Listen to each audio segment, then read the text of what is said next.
Ain't no way, ain't no how. I'ma let somebody come shut me down. Hold my own, I'ma stand my ground. I'ma rep my city and salute my town. Said ain't no way, ain't no how. I'ma let somebody come and shut me down. I'ma hold my own, I'ma stand my ground. And I'm ready for whatever, and I still stand proud. Ain't no way. Who you think you kidding, dude? Never thought that I would do. What up, though? It is your boy Mike D, host of Wrestling from the 313, and we are back with another week of Wrestling from the 313. And as always, we're streaming on YouTube, Facebook, Twitch. This episode is brought to you by WSN. Go check them out on if you have Roku, Apple TV, Amazon Fire Stick. Download the app. Lots of cool stuff you can check out, wrestling documentaries, wrestling shows from indie promotions, a lot of cool stuff. Also go to the wrestlingsociety.com, go to the website, get a sign up for a free account, check out all the content that they have on there. Go to the podcast room where you see a lot of great wrestling podcasts such as myself and my guest. He has his podcast on there. And also Patreon, that we WSN is also on Patreon. You can go ahead and join them for free. But to get the cool exclusive stuff, they got a lot of membership options, and a lot of it is cool. So make sure you check that out. And yeah, also I also want to announce that this is episode 70 of Wrestling from the 313. It just seemed not too long ago I was doing episode 50. So, you know, it just feel good to be doing this many episodes, and anybody that's been watching and supporting and stuff, I appreciate the love and just continue to support. So my guest, he's one half of the co-host of the Card Subject to Change podcast. He's also one of the co-hosts of the No Sale Roundtable with Joe Monroe. The Wizard CZ, what up, though? Welcome to Wrestling from the 313. I appreciate you having me. I'm excited to be here. No problem, no problem. And before we came on, you got a real big announcement. This is an exclusive here on Wrestling from the 313. If any of your followers or supporters are watching, they get to hear your big announcement. So here you go. The floor is yours. I am excited for this. We've been in talks for this for several months and just never really came to fruition. But at the end of the year, we will be leaving the For Frequency's Sake podcast network to become another show on the Wrestling Society Network. Super excited to be a part of WSN coming up this January. That's what's up. Congratulations, and welcome to the family. You know, I'm a member of WSN too, and it's gonna be a lot of fun. You know what I'm saying? So you know, good luck with everything, and hopefully, you know, we still can continue to collab on this show or your show or whatever show we end up on.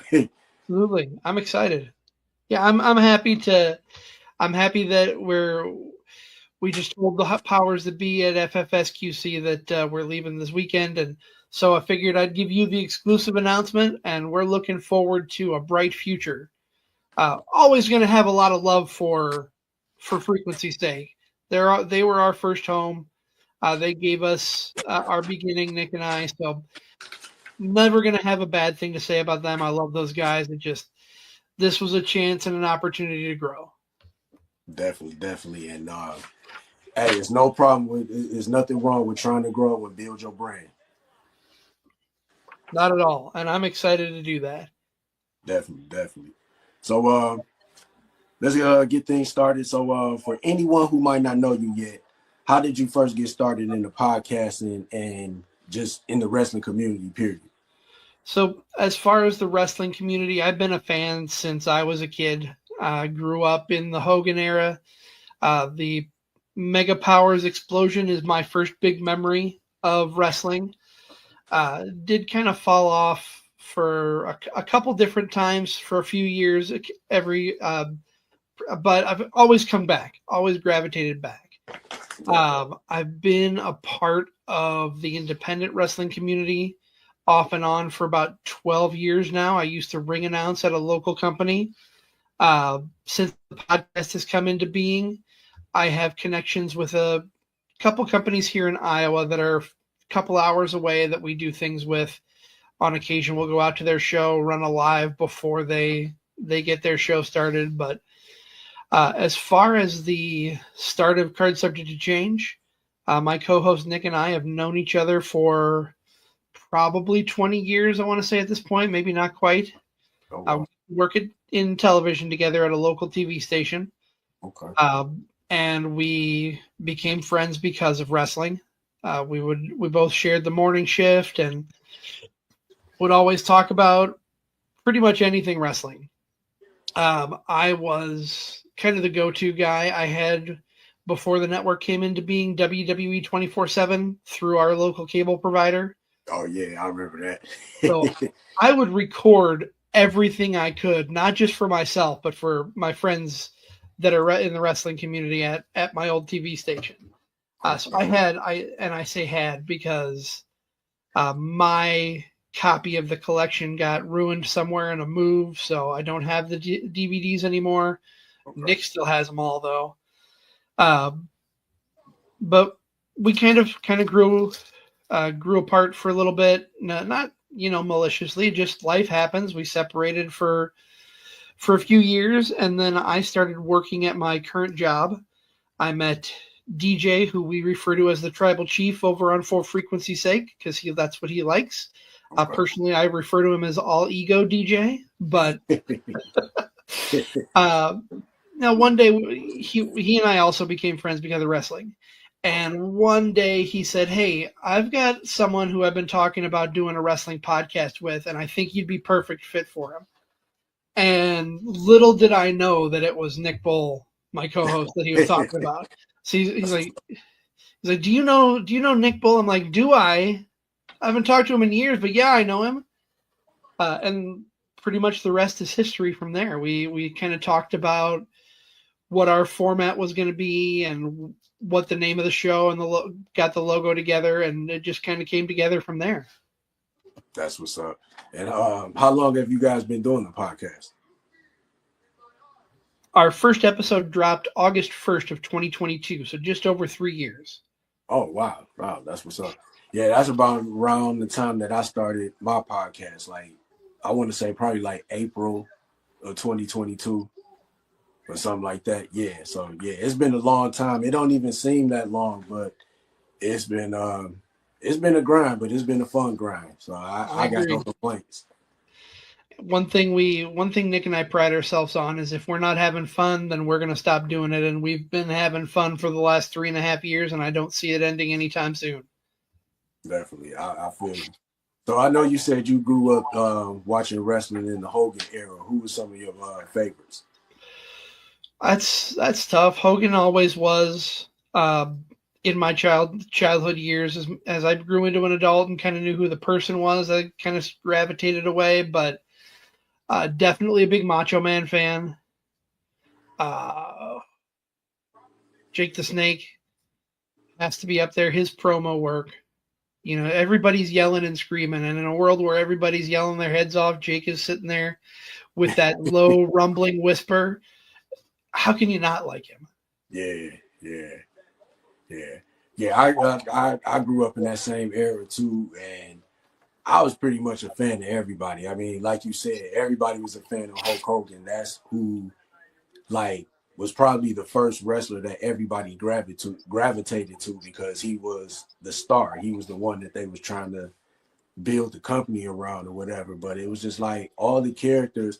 I'm one of them wrestling fans. Like, I don't hate a wrestler. You know what I'm saying? It's because it's entertainment. You know what I'm saying? Yeah. And you can be not a top heel. You could be like one of the lower mid-card heels. But if it's something about you that's entertaining, I'm a like. You know what I'm saying? Oh, so, I agree. I was always a fan of Roddy Piper, $1 Million Man, Andre the Giant. I kind of caught Andre the Giant at the tail end of his career. And, of course, that was like after WrestleMania 3. Right. and he did stuff with Jake the Snake. I also think he did stuff with Ultimate Warrior and stuff. But yeah, that was like the golden era, and that was the era that got wrestling started. And I think if it wasn't for that era, wrestling wouldn't be where it is right now. I completely agree. I mean, So, my major area that I love the most is the Attitude Era. oh yeah, So definitely, The definitely. Rock, Stone Cold, Shawn Michaels, and DX, all of that, everything about that. And then I kind of followed both during the Monday Night War. I would flip between. I wouldn't flip between. Here in my area, they would show Nitro on a repeat after Raw went off the air. So I would flip over and watch that and stay up super late Monday nights watching the repeat. Yeah, I would do the same thing. Actually, I think I would. I think I would still take Nitro because I was. I think at one point when WCW was real hot and they were killing them in the ratings, I think I was just watching straight WCW. I might switch over one or two times to WWF, and then when WWF started gaining that momentum and started beating them in the ratings, then it was like, okay, I got to go back to WWF. And Right. then it was like once the WCW product went down, when like Russo and Bischoff that took over, and they changed that the WC logo to, I don't know, it looked like a ninja star or something like that. That's I when haven't. I've heard Tony Schiavone refer to it, and I apologize if this is inappropriate. He refers to it as the exploding vagina logo. you, hey, you know what? Hey, I no comment.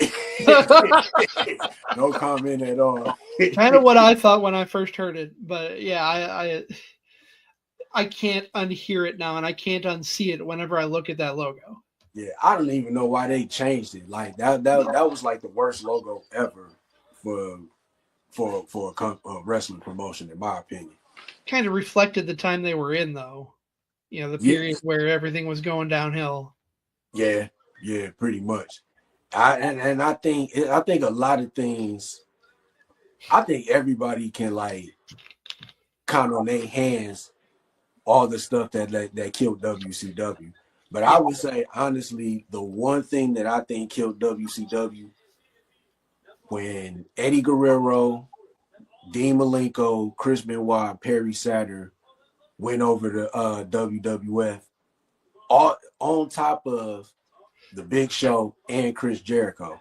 You yeah, basically lost your future, the future of WCW, or as the word AEW like to use, the pillars of WCW or whatever. Like you basically, yeah, like I said, once they lost them, they future, they hard workers, it was a wrap.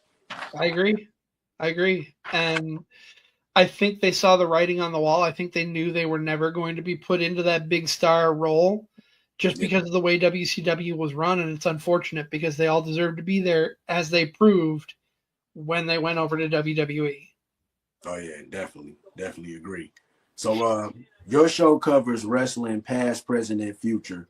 Um, which era do you personally enjoy talking about the most and why? And I know you just said the Attitude Era is one of So your favorite. that if we're talking about history, the Attitude Era is right up there. But what I really love, the thing that we've kind of grown into, or not kind of, we've really grown into, is we interview stars from the indies Mm-hmm. who are just up and coming. Some of them who have been around for a while but haven't quite made it into the big leagues. But I like to find stars from across the Midwest, and if I can, other areas of the country. I'm trying to expand that as best I can, uh, just to hear their stories, Yeah. why they got into the business, how they got into the business, and some of the things that they've done in their time. Oh yeah, That's definitely. really what I love the most about the show. Yeah, definitely. And I that's what I like about just podcasting. Period. Like it's an opportunity for the people in the indies, whether you're on a local podcast or just somewhere outside of your area, it's an opportunity to get your name out there. You know what I'm saying? Like Right. I've had independent wrestlers on my show, and it's like you don't know who's watching. You know what I'm saying? So it's just it's just an opportunity for you to get your name and get your voice out there. And I think that's just what's like just cool about independent wrestling, because it's just so much opportunity for everybody. Yes. I love it. I absolutely love it. And we've had people from as far south as I want to say Georgia. We're starting to get people from the Dakotas, South Dakota particularly. Had a couple interviews. We've got a couple coming up after the start of the year from that area. So getting people as much as we can to expand throughout the nation. And I'm excited. Like I said at the beginning, it's all about growth. And Definitely. we're looking forward to bringing in more fans and bringing in more interviews, unique interviews from places we aren't familiar with. Definitely. That's what's up. Yeah, and that's one of the things. That's one of my goals for wrestling from the 313 going into 2026. Is just to interview more wrestlers, and you know what I'm saying. Definitely from my area, give them an opportunity to just tell people who they are, and hopefully that can get them bookings, and just open up doors for them. That's all. Exactly. So, what's one interview or moment from Car Subject to Change that really stands out as memorable or impactful for you? There's a lot of great moments. Memorable. We've had a couple of bigger guests. We've had short interviews with Buff Bagwell, Mick Foley, the Headbangers, just to name a few. They've given us 10 to 15 minutes of their time. Jake Christ, I don't know if you're familiar from his ROH or TNA days. He's a former X Division champion. We interviewed him about a year and a half ago. That was a lot of fun. There's a quote that stands out in my mind. He's from the Midwest. He's an Illinois-based wrestler. His name is Christian Rose. Highly recommend if you have IWTV, check out Dreamwave. He's prominent there and he's fantastic. But he came on the show, and when we talked about why he got into pro wrestling, he told a story about how when he was young, he would watch wrestling. He watched the match between Jake and Macho Man where the snake bit Macho.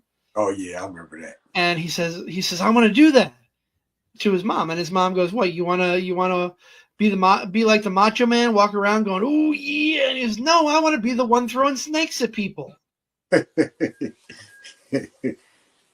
Probably my favorite quote from the 3.5 years we've been doing this.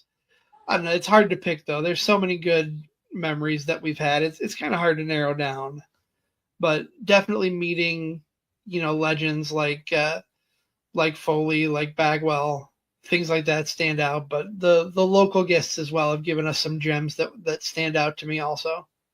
That's what's up. And to get those type of interviews and in the little time that you've been doing your podcast, that's really good. That's real good. It's just been a matter of luck, really. Yeah. Hey, luck is on y'all side. That's what's up. Opportunities came up, and we made some contacts, and it just snowballed from there. So definitely. So you've talked to a lot of talent. What do you look for in a good guest, and what makes an episode really click?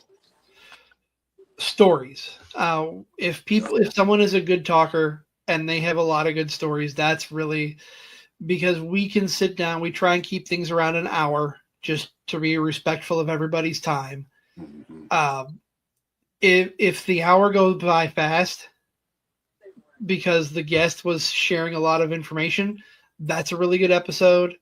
If they have really good stories that you wouldn't hear anywhere else, that's really good. Things like that. And one thing that my co-host really is into, he will ask what everybody is watching, what people are watching.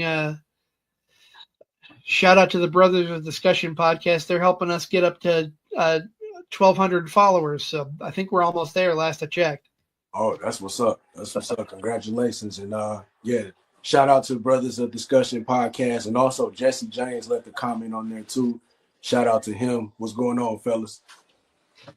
But one of Nick's favorite things to ask is what people are watching, because Nick will go down a rabbit hole of anything he finds interesting. So right now he's on a big 80s wrestling kick. Someone will say one of their favorite shows or matches, and he'll just go right to it. That's what's up. So how do you guys balance nostalgia with keeping up on everything happening in modern wrestling, especially with so many promotions and shows today? It's tough.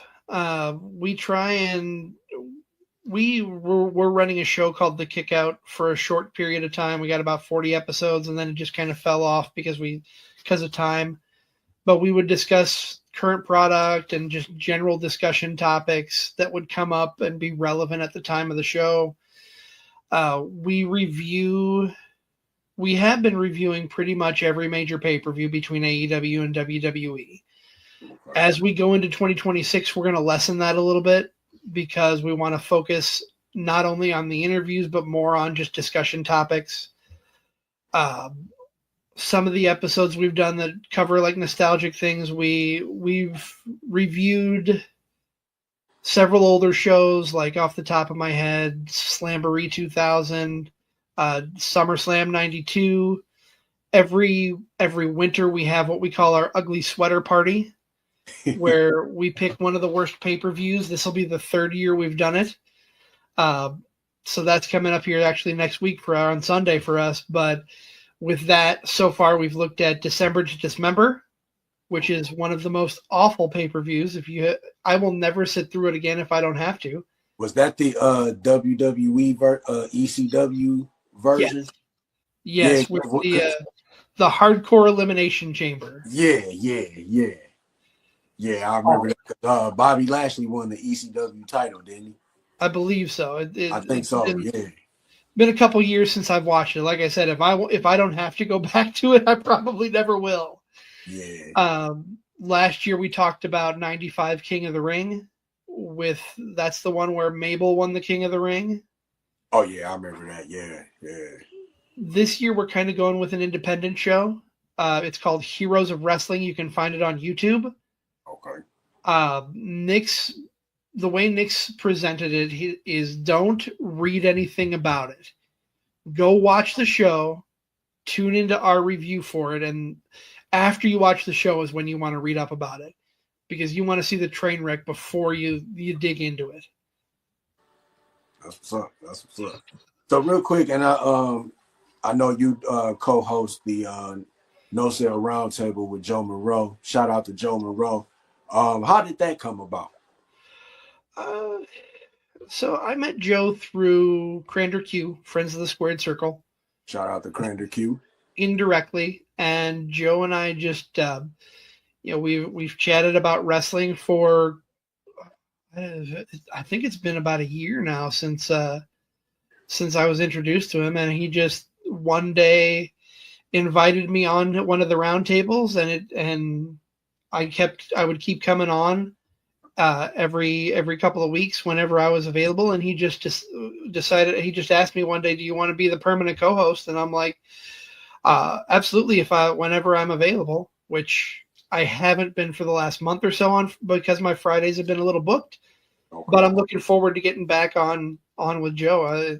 I have a lot of fun. I have a lot of fun there. That's what's up.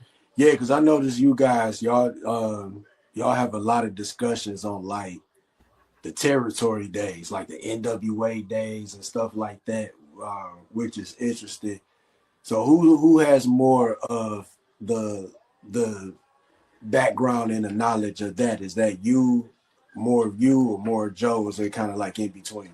Way more Joe. Okay. Those shows are a learning experience for me.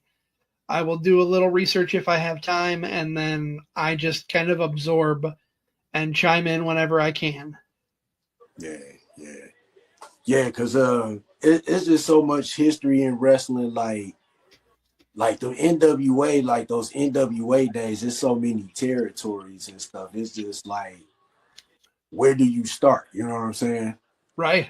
But you guys do a pretty good job, a real good job, just discussing and talking about that time in wrestling. Like a lot of people, if you're not like a real big wrestling fan like we are, you know what I'm saying, you might not be as hit on the territorial days. So like you guys talking about that and just discussing that, that's dope.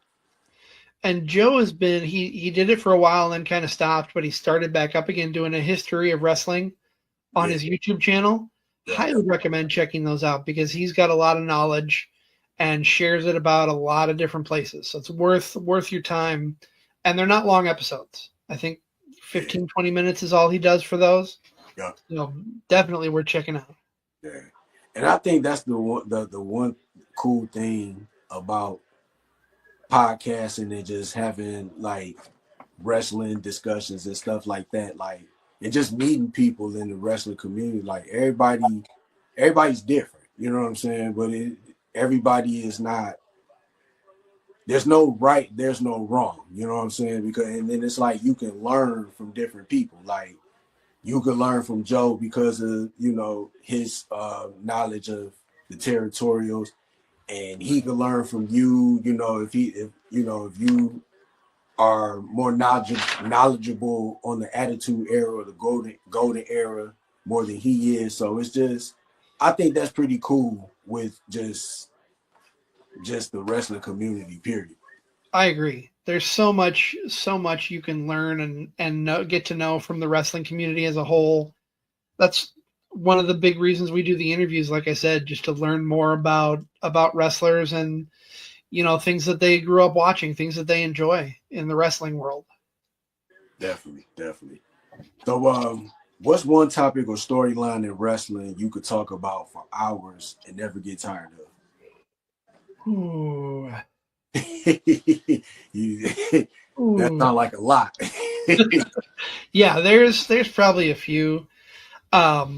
It's not one that I have as much knowledge about right now. I think I've forgotten more than I know about it, but one of my favorite things during the Attitude Era was the Ministry of Darkness.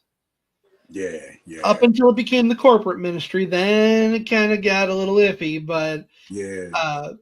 Taker with all of his minions and the Lord of Darkness thing, putting Stephanie and Stone Cold on the cross symbol. Yeah. The visuals there are just amazing. I have a lot of fun talking about that.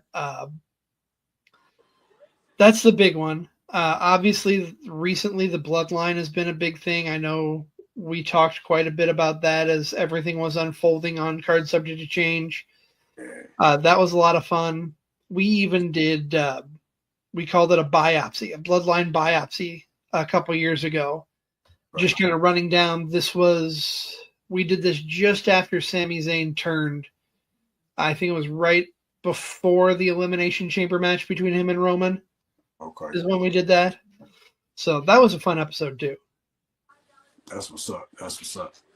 Yeah, because I think a topic that I could talk about for hours, I don't know, probably the whole Monday Night Wars. Yes. I think that's that to me, outside of the golden era, that was probably the best time in wrestling, the Monday Night Wars, because it was just that one thing. You a fan of both, and you flipping channels to see which show was going to be better, and whichever one you were watching, and it got to the point that you were watching it at that time, and it started getting good, you stuck with that channel. You stuck with that show or whatever. So I think for me, just talking about the Monday Night Wars, and for me, a little bit just like the GOAT conversations in wrestling, is so many people that you could put in the GOAT conversation. And very much. I know, John Cena, with him retiring, I know a lot of people have been putting him in the GOAT conversation. A lot of people have been saying he's the greatest of all time. But then you got that old school audience that's Hulk Hogan, Ric Flair, big Stone Cold fans, they don't think so. You know what I'm saying? They still Yeah, want to hold on to those guys, but it's like me being a fan and growing up and just being in all the eras. Excuse me. Um, he deserves to be there. He definitely deserves to be there, and he surpassed. And it's crazy to say because it's like Hulk Hogan was the guy, but then when Stone Cold came in, he kind of surpassed Hogan as far as like the merchandise and the popularity. Then Cena came along, and you could kind of say that he kind of surpassed Hogan. He might have surpassed Stone Cold, but it's just like he deserves to be in that GOAT conversation, definitely. I agree. I know one of the big hotbed topics is people's Mount Rushmore. And we've done some Mount Rushmore topics like tag teams, and we did an ROH episode. But it's hard to put a Mount Rushmore together because there's so many good talents out there that that deserve to be on there. Yeah. I can look at it more in eras than anything else. Like I could probably put one together for the golden era, for the attitude era, and things like that. But to do an overall one, it's so hard. You know, who is the greatest? Who's your number one to go on there? It's all subjective, and it's all so difficult because of the number of choices out there. Yeah. I think my Mount Rushmore is pretty simple. It's like, and like you said, this, and then I think it also depends on the era that you grew up in too.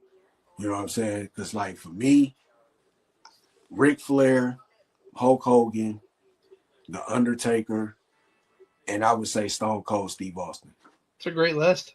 Yeah.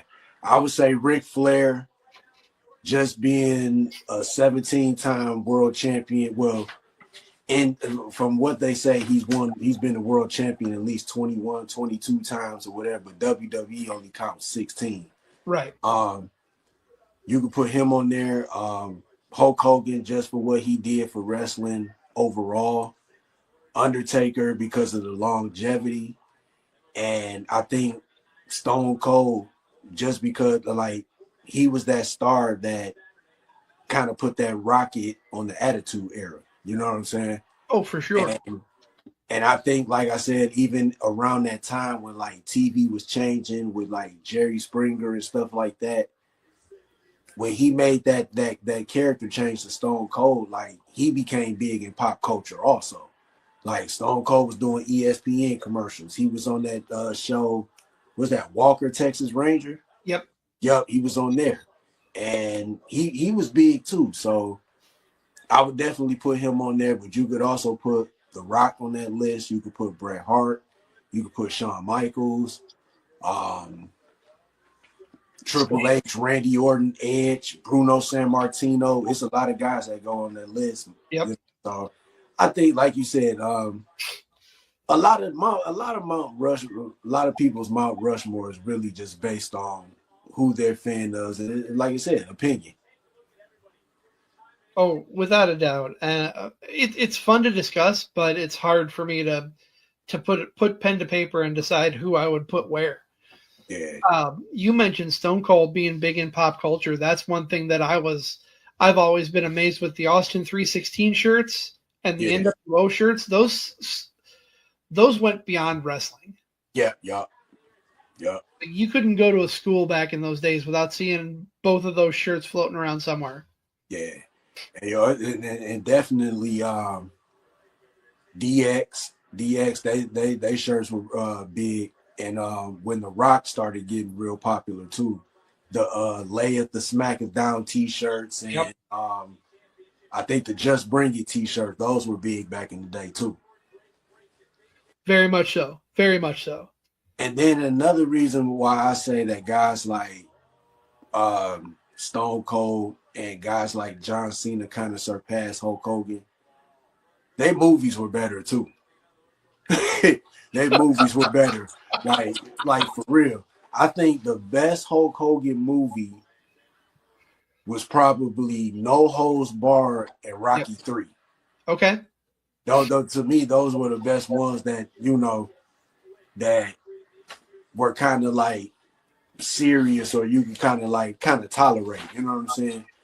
Like I don't think a dude gonna be at home and be like, you know what, I want to watch Suburban Commando. You know what I'm saying? I Or don't know. That one always has a place in my heart.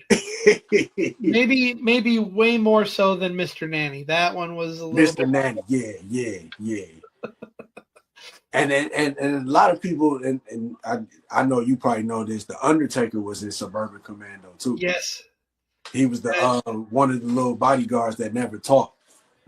And wasn't was the other one? The other one was somebody big too. I don't remember who it was. Yeah. I wish I could. I'm blanking on it. But they're both those bounty hunters were wrestlers. I just don't remember who was with the Undertaker. Yeah. And it was funny because Undertaker said something towards the end of the movie, but he said it in like a kid voice or whatever. Yes.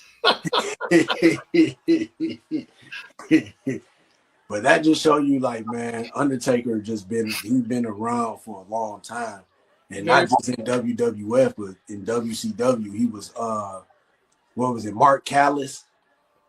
That was his name? And Paul Heyman. Yeah, Paul Heyman was his manager. Yeah, so he been around for a real long time. Someone else has been around for a while, Paul Heyman. Oh yeah, definitely, and well, I think 13. No, I can't think of who it was, but I know they supposed to be having a tournament for like manager of the year or something like that, and they were just asking me like who was the favorites on my favorite managers of all time, and I definitely had Paul Heyman number one. He might be the best manager of all time. Yes. I mean, Bobby Heenan was amazing. He'd probably be number 2 on my list, but I love Heenan more for his commentary than for managing. Yeah, definitely. And you gotta look at it like this. Paul Heyman managed like 3 world champions? Yeah. He managed Brock Lesnar, Roman Reigns, and CM Punk. Yes. And you might as well say Seth Rollins for a little bit before they turned on him. And so soon to be Braun Breaker. And soon to be Braun Breaker. So strap a rocket to that kid. Huh? Strap a rocket to that kid. He is a star. Yeah. And I heard one of his promo from yesterday going in on CM Punk too, and it's just like, man, they might have to put the title on him Saturday because I think he's wrestling CM Punk on Saturday night's main event. Not yet. Not until the first Monday Raw of I think that's when you pull. I don't know. That's tough because he wasn't in that battle royal when Rollins was injured because they didn't want to give it to him on a Saturday night's main event. They wanted to give it to him on a bigger show, from everything that I've heard. Yeah. So I don't know if that first Raw of the year is going to be big enough. I don't know if they wait till Mania or do it then. It's tough. I see WrestleMania. That's where I would put it on him. I would build it out to Mania. Yep. And then it's just like, there's just one of them things people always are kind of upset about with WWE is that they don't build new stars, and this is the opportunity right here for Braun Breaker. Exactly. So as independent wrestling continues to grow, what do you feel is the biggest strength of the indie scene right now? I think the number of opportunities that the indie wrestlers have right now, there's so many promotions out there. Yeah. Even like here in Iowa, there's at least 4 or 5 that run on a regular basis. But you can go to any state in the country and you can find multiple promotions to get your name booked on. You just got to put yourself out there. Yeah, definitely. And real quick, I know you had mentioned what are some of the top promotions in your area? So right in our backyard is SCW Pro, which is linked to Seth Rollins' school, Black and Brave. Oh yeah. I can't name promotions in Iowa without mentioning them because of the connection with Black and Brave. They do a good job. They do a good job because they bring in. They haven't brought in as much new talent with the trainees as I would hope, but a lot of trainees will come and then go back to their own area to work. Okay. Absolute Pro Wrestling is one of my favorite promotions here in the area. They do a fantastic job. They let us come in and do a pre-show whenever they're in one of the towns that's closer to here than where they run elsewhere. Probably the promotion that puts on the biggest show of the year is going to be Central Empire Wrestling. Okay. They have a festival show, basically, with a bunch of meet and greets and a big wrestling show. It's been in September the last couple of years.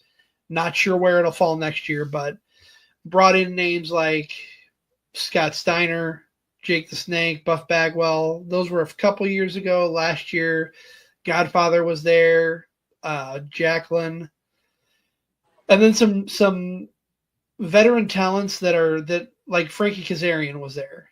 Okay. So someone who hadn't quite made it into like the WWE, but Frankie Kazarian was good. Masha Slamovich was there. That was a lot of fun meeting her. Cool. So that's what's up. So I try and go to that every year if I can. Real quick, because I know Seth Rollins is from Iowa. How big is he in Iowa and like as far as like giving back to the wrestling scene? I think pretty big with the fact that he's got the school, okay, especially. So I think that's a big part of him giving back to the wrestling scene. In fact, I'd say that's probably the biggest part. I know he does a lot of charity work, but I can't think of off the top of my head what charities he works with here in town. But definitely Black and Brave is the biggest contribution to the wrestling world right now. That's what's up. So going into 2026, what can fans expect next from Card Subject to Change? Any upcoming guests or plans you could tease? So we've got, like I said, we're moving over to WSN. First episode will be January 4th. We go every Sunday, or try to go every Sunday at 6:30 Central Time. Trying to think who I've got booked. I know during the month of January we've got a gentleman by the name of DeLorean Diggs coming on. He's out of South Dakota. Okay, cool. I've seen a couple of his matches and he looks fantastic. He was recommended to us about a year and a half ago to get on, and we've had so many people that we've wanted to get on. It's just he kind of got lost in the shuffle. So I'm glad to finally have him on. Nick, like I said, Nick and I talked about more focus on discussion shows when we're not doing interviews. Mm-hmm. So we're going to pull back a little bit on the big pay-per-view review. So we'll probably do Nick's big four are Rumble, Mania, SummerSlam, and Money in the Bank. He does not consider Survivor Series to be one of the big four anymore, and I can understand why. So those are probably what we're going to review on the WWE side. AEW, All In, All Out, Double or Nothing. And then we're not sure what that fourth one is going to be, but we want to give equal footing to both companies. Sweet. And I still think that Survivor Series is still a big four. I think when they moved it to San Diego in the baseball stadium, I think that's just the beginning for Survivor Series. I think that they're going to treat them like they do all the big four. Honestly, if you ask me, I think it really should be a big five, and I think Money in the Bank should be that fifth pay-per-view. What I would like to see with Survivor Series, I would like to see, of course, they'll keep the War Games matches, but I would like to see at least one traditional Survivor Series match. Yes. at least keep the tradition going with the And elimination matches. I know they did one on SmackDown the night before, but that's not the same as having it on the actual card. It's not. It's not. And a lot of people, and I know you remember this, back in the day in the 80s and the early 90s, Survivor Series used to be on Thanksgiving Eve. Yes. Thanksgiving Eve. And I like I said, that was like Survivor Series was one of my favorite pay-per-views back in the day because it was like you saw these different teams. You saw guys come together that you wouldn't even think would be in a tag team. And people who have no business being on the same team with each other. Exactly. And then, of course, Survivor Series, we saw the debut of The Undertaker. Yep. And he won his first WWE Championship at Survivor Series, which was in Detroit at the old Joe Louis Arena. Awesome. Very awesome. There's so much history with Survivor Series. I agree with you. I think it should be a big 5 instead of a big 4. Money in the Bank has definitely become one of their biggest shows of the year. But Survivor Series, I think Survivor Series is the bottom of that top 5 shows. Yep. And I hate to say that because of the tradition behind it. Yeah. But the other 4 that I can think of that we've named are so much bigger now than they've ever been. Definitely. If I had to rank all 5, it would be WrestleMania, SummerSlam, the Royal Rumble, Money in the Bank, and then Survivor Series. So I can kind of switch. I can go back. I can go back and forth between SummerSlam and Rumble. I can switch those around. They're interchangeable to me. Yeah, I agree with that too. And the Rumble's one of the best events of the year. Yeah, one of the best matches of the year, I should say. Yeah, because that kind of like plant the seeds for WrestleMania. Exactly. Yeah. So we talked about your journey in the wrestling community. We talked about the podcast. Before we get up out of here, we're gonna talk a little what's going on in the WWE scene. So one of the big things, and I would say it caught people by surprise. I think this is what people wanted, and I think a lot of people are happy. The Usos have reunited. They are back in the tag team division. They came out and basically told AJ Styles and Dragon Lee, we coming for the belts. What's your thoughts on them reuniting? Do you think that this is something that should have happened, or what's your thoughts? I think it should have happened. I think it was time. Jay's single run was pretty lackluster for the most part. His championship reign was not the greatest ever. I don't think he was quite ready to hold that weight on his shoulders. But I understand why he was. He's the whole yeet thing, getting the crowd involved in his entrance, in his matches. He drives merchandise, and that's one of the big deciding factors for who they're going to put at the top of the card. Yeah. But honestly, I think this was well timed, especially since the Raw tag division, in my opinion, is somewhat lacking. Yeah, I agree. SmackDown has the way better tag division, and hopefully the Usos coming back together will breathe some life into the Raw tag division. Yeah. So I'm excited to see where they go. Yeah. I agree. They definitely need a boost. And I just think right now with Roman being on Raw, you got CM Punk, you got the Vision, you building up that group. I just think right now that Jey Uso would just be caught in the shuffle. Yeah. And he'd really be doing nothing but taking losses to whoever that they want to push at that time. So I think it was a good idea. And then Jimmy Uso needed something to do too. Yeah. Because since they was doing this whole split, like they haven't really done nothing with him. He was kind of like the lackey of the bloodline, taking all the choke slams and kicks and stuff like that after Jay left. And then once Solo kicked him out, it was like once he came back, it was like, what's next for him? You know what I'm saying? they never really gave him a chance to kind of like build his own character away from, you know, Jay Uso's Yeet gimmick or whatever. Because I kind of felt like he kind of got the energy from Jay Uso's character, and it kind of helped him a little bit. Let me ask you something about Jey Uso.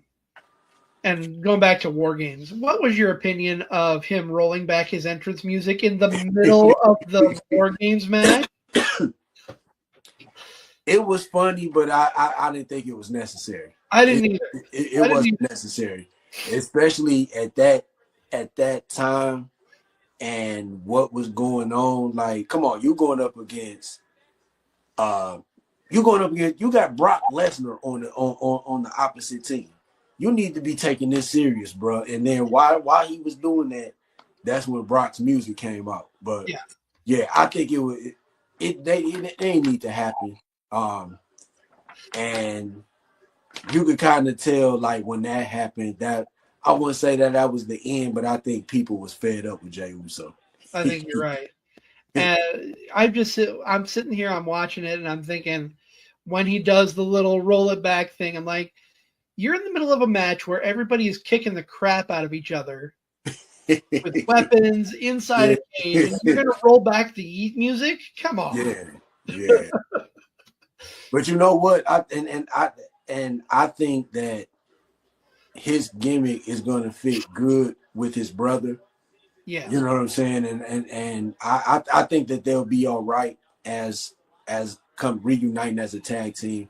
And it won't be long before they have the tag team titles again. Oh, absolutely. I agree.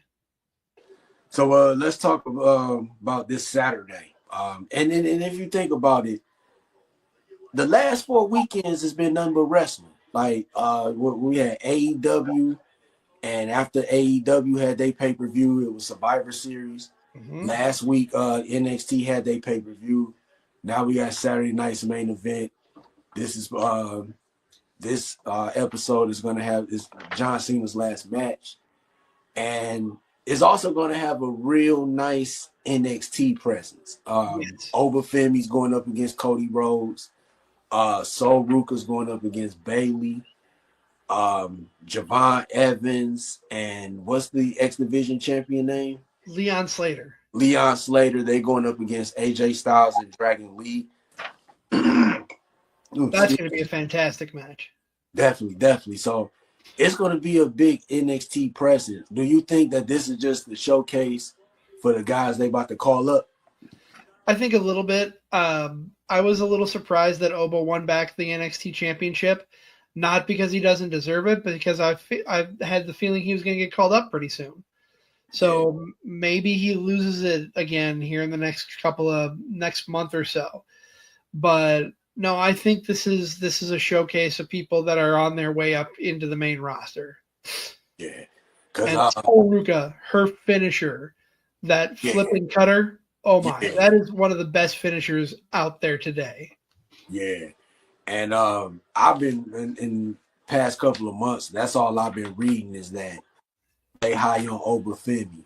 WWE is high on Sol Ruka. And I've been hearing that they definitely high on Javon Evans. Yes. So I could definitely see, I think this is definitely a showcase. But it's like you said, and I agree that them putting the title back on Oba Femi and then putting Javon Evans in a title match with Oba Femi is just kind of like, it kind of seemed like they on that verge of being called up. So they must have something planned. And then Tony D'Angelo returns Saturday too. So it's going to be interesting to see how he fits into this whole story also. I agree. Tony D is so underrated. I wish they would do more with him. I'm glad he got some time off because that storyline, there wasn't much after that he could do, but nice to see him back, and I'm anxious to see where he goes. I would definitely like to see Javon win the NXT title before he comes up to the main roster and hold it for a little bit. Yeah. He deserves it. That kid is amazing. Yeah. And the whole crazy part about it, he's not nothing but 21. Yeah. 21. Like, if he stays healthy and you know what I'm saying, just luck is on his side. This dude can have a lot of longevity in wrestling. But of course, he won't be able to, like, as he get older, he won't be able to do all the flips and stuff. But Right. he has a lot of potential in this business. Agreed. Agreed. He is such a huge star with a lot of athleticism. I'm anxious to see where he goes too. Yeah. And I hope, like, if So Ruka is on her way to being called up, put her in the mid card title picture soon. Like, they need somebody to kind of like put a spark for the U.S. women's title, or the Yes. women's intercontinental title. Real quick, Her and Chelsea would be good dance partners, really.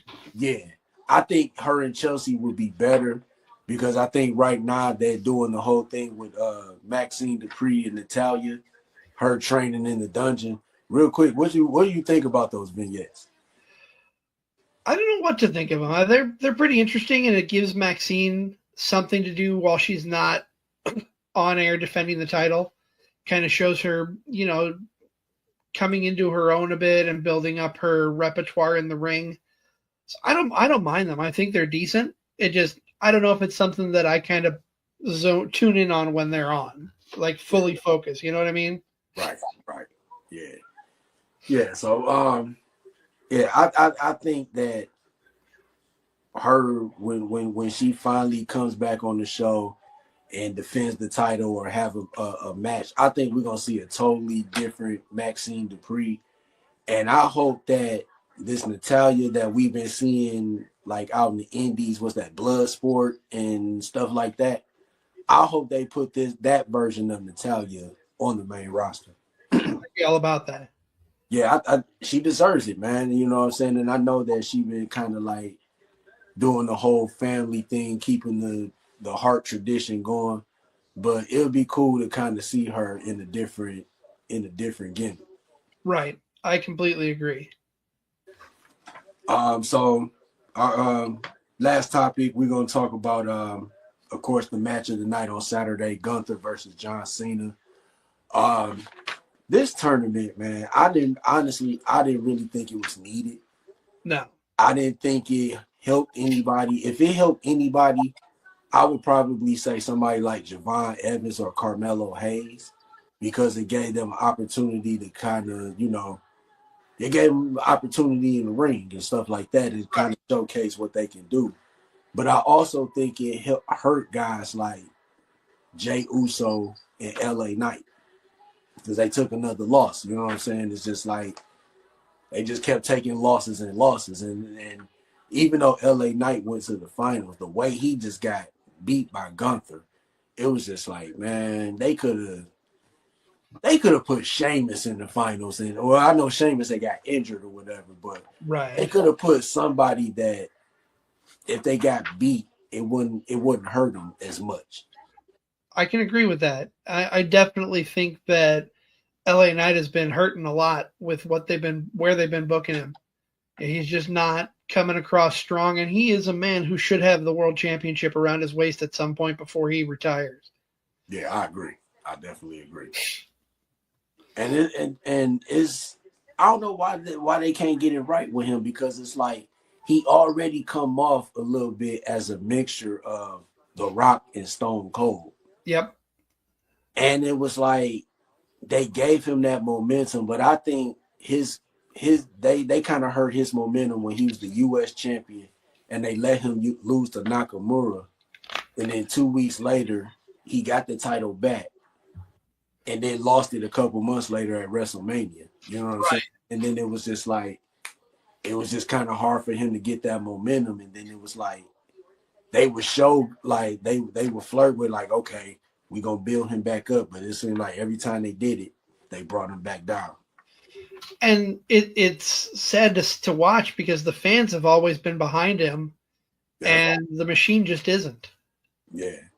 Sometimes this is like, sometimes I wish that, like, they would reshuffle. They would kind of like rebrand NXT to like a real third brand, where like some of them guys on Raw and SmackDown that are not getting the pushes or won't are not gonna get a push on Raw and SmackDown, you could kind of put it could kind of be WWE's AEW if that makes sense. You know Yeah, what I'm saying? And kind of have Evolve as the new developmental instead of having Evolve as the developmental to get called up to NXT. I think Evolve should just be the developmental period, and NXT should kind of be rebranded. It was like if they kind of rebranded it and kind of like put stars from like Raw and SmackDown, put LA Knight on there and let him be the NXT champion or something. yeah, Like I don't know. Like that's the only way. That's the only like major title that I see him winning so far because it's like Punk's got the title, Braun Breaker is the next guy in line. On SmackDown, Cody is the champion, and from what it looks like, Rome is going to be wrestling him at WrestleMania. that's what I'm hearing too. Yeah. So, real quick, what do you think about the Gunther John Cena match? Who do you think is going to win, or who do you think should win? I think Gunther was the right choice for his final match. And honestly, I see Gunther coming out on top because Cena's the kind of guy who is going to do the right thing. And traditionally, if you're retiring, you're looking up at the lights in your last match. Mm-hmm. And I personally, I've said this on other shows, I've said it on Card Subject to Change. I think that Gunther retiring Cena will only lead to other similar angles because he's retired Goldberg. Mm-hmm. He's going to retire Cena. AJ Styles is on his way out the door. Yep. Randy Orton doesn't have much time left, I don't think. I bet he retires in the next couple of years. Yeah. He's still in tremendous shape, but he's been doing this for a long time. So CM Punk is probably not going to be around for a whole lot longer. That's true. Yeah. So let Gunther be the guy that retires people for the next couple of years. Yeah. And Kind of a throwback to Randy's Legend Killer gimmick. Yeah, definitely. And honestly, keep it real with you. When Seth Rollins got injured and he dropped the title, that was the perfect time to put it on LA Knight right there. I don't CM Punk at this point in his career, he doesn't if he's not a world champion, I don't think people would be upset. I don't either. I think LA Knight needed that championship more than CM Punk did. Punk is one of those people that is going to be over whether he's holding a title or not. Definitely. And then I think you could have built LA Knight, built him as a champion in WrestleMania. It could have been LA Knight versus Braun Breaker. You know what I'm saying? It could have been something new. And I understand that, you know, with WrestleMania, you want to have your top guys, you want to have your top stars on the card. You want to bring in as many people, you want to make as much money, but you still got to remember that you still got to build some of these guys. You got to put some of these guys in the top spots. You know what I'm saying? That's one of the people one of the things that people that watch wrestling or watch WWE are upset about is that they don't push new stars. Yeah. And there's a couple of guys that come to mind that could have been pushed to the moon and just haven't. Yeah. Top on my list has got to be Austin Theory. Oh yeah, definitely. That kid's got a lot of talent, and they've just squandered that. I definitely agree with that. Speaking of Austin Theory, so the whole thing with the mask guy from Survivor Series, he was also on Raw yesterday, and of course it's been out all on the internet that it's Austin Theory. And it's just one of the things, because we talked about it a little bit before we went live, like the internet, like, and I had no problem with spoilers, but sometimes like something like this should not be leaked. We should not know who's the possible mask man. Agreed. Because it's like, okay, when he finally takes the mask off and it's Austin Theory, where's the shock factor going to be at? Because it's been rumored or it's been leaked all over the internet that it's him. But I did read this. They said that if the mask man goes on into January, that it could possibly be Chris Jericho. Okay. it's going to be interesting. I think that WWE needs to change who this masked man is going to be, because I think if he take the mask off in this Austin Theory, it's not going to be the reaction that they want. No, I don't think it is either. Which is disappointing for Theory because he's got so much talent and could thrive in a spot like that. But yeah, as fans, the shock factor is gone. Excuse me. I agree. I think if they put someone else in there, maybe even bring someone up from NXT. Yeah. Have somebody from NXT fill that role. And I heard a couple of those names was rumored to be in the vision. I think that's when they was like kind of putting the group together. But I know I heard Ricky Saint's name. I seen his name in a few articles, and also saw All Ego Ethan Page too. Yes. But I think they gonna try as long as possible to keep Ethan Page and Chelsea Green together. They got a nice little chemistry together. I agree. That's a fun little story that they're putting together there. Definitely. Well, CZ, I appreciate you coming on the show, man. It was cool hearing your story and talking about wrestling and stuff. Before we get out of here, any shout outs or you want to let the people know where they can find you? Absolutely. Most social media platforms, we are at CSTC Podcast. Our entire library is on YouTube on that same designation. You can hear us on Spotify and Apple Podcasts. Find us on Facebook at Cards Subject to Change Podcast. I appreciate you having me on, Mike. It's been a lot of fun talking with you. Oh, no problem. You know, I always love to have new guests, even returning guests. And we've been on the No Sale Roundtable for a couple of times, so I know you reached out, and I had no problem. And I thank you for coming on, and somewhere down the line, I come on your show and talk wrestling with you guys. Yeah, we'd love to have you. For sure. And before I get up out of here, just want to thank everybody that watched today's episode. We got one more episode for the year, and that's coming next week. That'll be at a special time at 9:00. It's gonna be kind of like a year review episode. Of course, it's gonna be me and the brothers from WSN, Sam, Professor Bear, Joe Monroe. But like always, cars subject to change. You know what I'm saying? So things could change. But yeah, next week's episode will definitely be the last episode for the year. We will be back sometime in January, but in those 2 weeks that I will be out, I'm going to put a post on Facebook looking for new guests for 2026.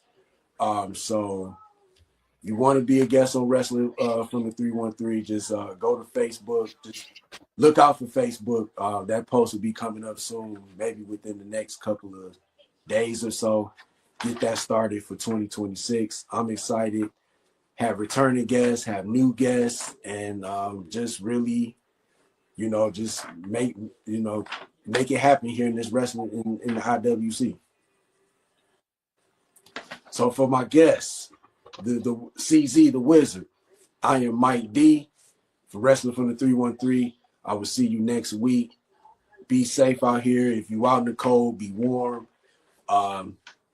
Just enjoy your night and enjoy this week. Peace.